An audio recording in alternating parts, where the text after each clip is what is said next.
से होता है ये भी किया और ऑपरेशन गंगा चलाकर 27,000 विद्यार्थियों को यूक्रेन की भूमि से निकालना, अफगानिस्तान से भारतीय नागरिकों को निकालना ये छोटी बात नहीं है जी।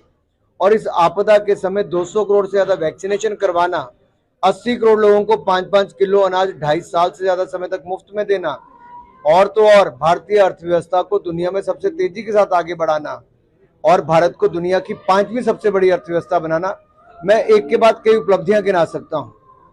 एक समय वो था जब कांग्रेस के 10 साल में प्रधानमंत्री रिमोट कंट्रोल से चलते थे। नवी मुंबई में मैं उस समय 10 वर्षों में प्रधानमंत्री रिमोट कंट्रोल से चलते थे। आज मैं आशा करता हूं कांग्रेस के अध्यक्ष रिमोट कंट्रोल से नहीं चलेंगे। यही कहूंगा कि उनको कभी बाहर वाला महसूस नहीं होने दिया, परिवार का हिस्सा माना है।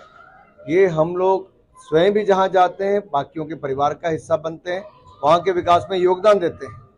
और हिमाचल के लोग भोले तो हैं ही, मेहनती और ईमानदार भी बहुत, इसके लिए जाने जाते हैं। हाँ, क्योंकि यहाँ पर जो लोग रहते हैं उनको बहुत एक्सपोजर मिलता है, दुनिया देखने का अवसर मिलता है।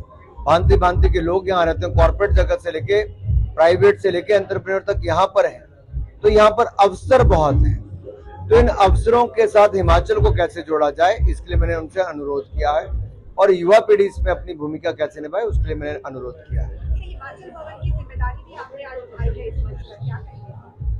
देखिए, केवल हिमाचल भवन ही, हिमाचल मित्र मंडल ने एक छोटी सोसाइटी से लेके बाकी सब काम जो किए हैं, किलोमीटर दूर से चल के कोई व्यक्ति मुंबई जैसे बड़े शहर में आता है एक छोटे से गांव से, उसके पास कोई ठिकाना नहीं होता, तो सड़क पे ना रहे, हिमाचल भवन उसके पास कम से कम हो।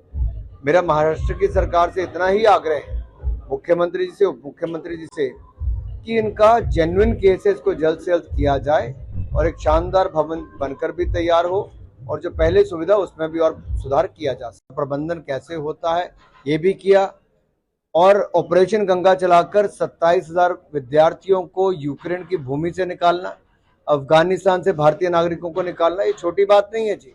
और इस आपदा के समय 200 करोड़ से ज्यादा वैक्सीनेशन करवाना, 80 करोड़ लोगों को भारतीय अर्थव्यवस्था को दुनिया में सबसे तेजी के साथ आगे बढ़ाना, और हिमाचल के लोग भोले तो हैं ही, मेहनती और ईमानदार भी बहुत, इसके लिए जाने जाते हैं। भांति भांति के लोग यहाँ रहते हैं, कॉर्पोरेट जगत से लेके प्राइवेट से लेके एंटरप्रेन्योर तक यहाँ पर है। प्रबंधन